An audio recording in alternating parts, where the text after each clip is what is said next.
Manje isiZulu wasifunda kanjani?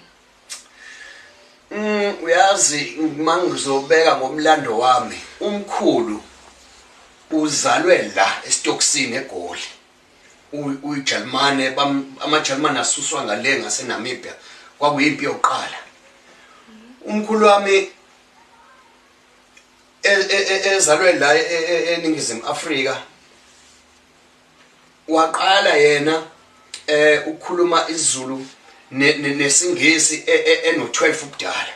Okusho ukuthi ubukele umkhulu wakho. Ngibukela umkhulu wami. Umkhulu eshona ekhuluma isiJalimane, ekhuluma isilungu, ispeakela indishini English. Eshaya isibhunu nesiZulu. Umkhulu. Ubaba bebembiza ngoSobantu. Cabanga amagama amnandi kangaka. Kuthiwa umuntu uSobantu. Ubaba bembiza ngoSobantu. Ubaba omncane bebembiza ngoSibhakela.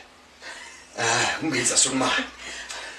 Kahlehle ngibona umkhulu nobaba nabo baba abancane bonke bekhuluma isiZulu ngathi mina hayi ngeke bengihlula.